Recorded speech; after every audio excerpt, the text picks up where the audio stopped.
one of the most common problems that we see in India when it comes to the world of health and fitness.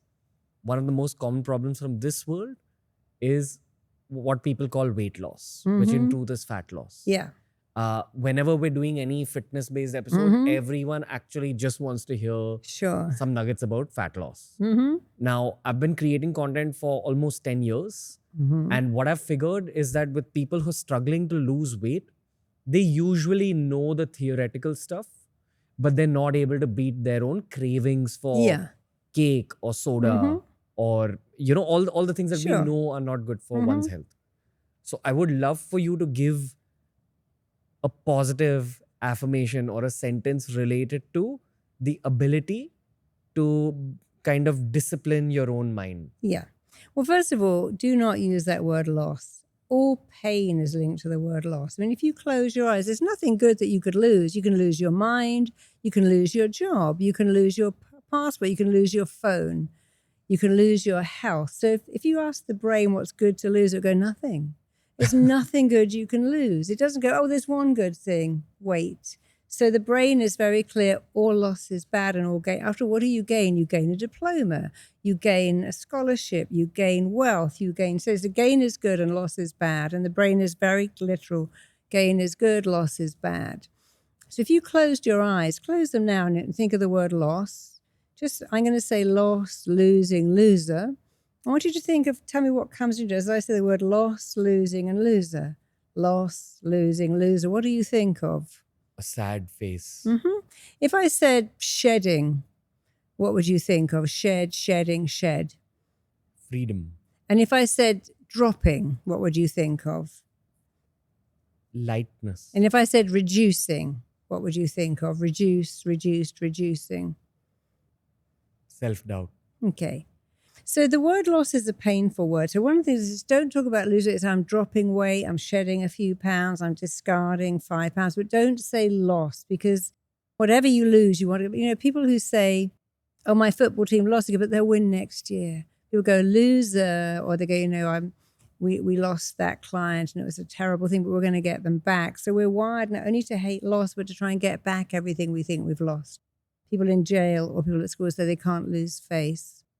So don't use the word loss, and then understand that nature is very clever. You know, the things we're doing now that are making us very overweight, the very things that kept us alive, you know, finding sugar, going back. When no one says, you know, I can't stop thinking about celery.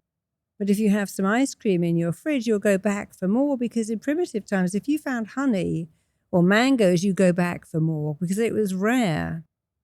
And so, and then this craving, the things we crave are half fat and half sugar. There's no food in nature that's half fat and half sugar except for breast milk. You can have fatty stuff like olives and sweet stuff like mangoes, but they're never combined. So the brain again goes back. When you're a little baby and you cry, your mum gives you this milky, creamy stuff. Everything's right with the world. When you're having a bad day, you think, I need ice cream, I need pizza, I need mac and cheese, I need bread, because the brain is going back again to what worked as a child. And, you know, only a few hundred years ago, the biggest killer in the world wasn't disease and it wasn't war, it was hunger. And to this day, we're scared of hunger because it used to kill us.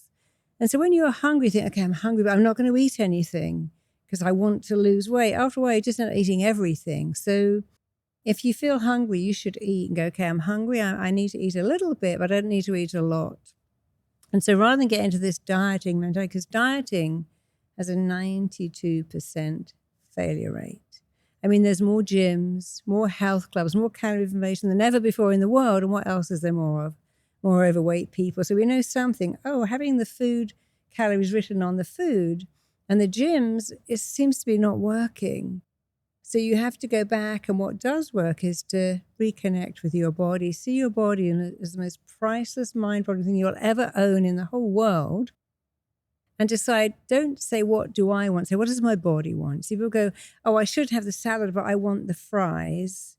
But they're both wrong. What does your body want? Probably doesn't want the salad or the fries. It wants something else. So whenever you're going to eat, say, what does my body want? I know what I want. I want pizza, mac and cheese, and Ben and Jerry's. But what does my body want? Because we're so disconnected from our bodies that we eat mindlessly. We eat junk. We eat terrible, terrible food. And of course, the food industry loves that. I think we're invited to eat junk food up to 600 times a day. I mean, there really isn't any adverts for peas or celery or carrots. So it's very hard that we're wired at this very early age to eat badly. Then our brain gets very high on all the chemicals in food. Chemicals are addictive. Coffee's addictive. Sugar's addictive. The opiates in milk are all addictive. However, it only takes the brain about 10 days for the taste buds to change. So if you took sugar out of your coffee, of course you'll miss it. After a month, you say, I can't believe I drank that stuff. It's disgusting. I can't believe I ate all that sugar. I drank Diet Coke every day because the taste buds change very quickly. Your body asks for what you give it all the time. So if you start drinking water, you very quickly think, oh, I can't work out without water. If you start eating vegetables, say, no, I crave vegetables. So we crave what we have all the time. Just a little discipline to give yourself better food. But as you do it, don't go, oh my God, I love it. I love the apples. I'm so into the pears. I love vegetables. My favorite thing in the world is a lovely vegetable curry. Tell yourself that, because mind is very easy to program and lie to. You know, I have a book called Tell Yourself a Better Lie. And it says, I really believe in lying, cheating, and stealing. Lie to your brain, cheat fear. Steal back, lie to your brain and cheat the food companies of giving you all this sugar, and steal back the normal appetite you were born with, which was not for sugar. Lie, cheat, and steal. And steal. Every day of your life. Love that. I'll give you a much better life. Love that. I also think that's one of the core aspects of your work. And I don't mean lying, cheating, and stealing. No. I mean this ability to program the brain. Yeah, make your brain your best friend. Your brain should be your biggest ally and your biggest cheerleader. And it is, if you can just reason with it. Hey, brain, you know, every time I go out, I end up eating cake, but I'd really like to eat blueberries. I really want to look good, because whatever you want to say yes, you've got to say no to. If I want a flat stomach, I've got to do the plank and sit-ups all day long. And if I go, oh, I hate these sit-ups, we go, hey, I love working out.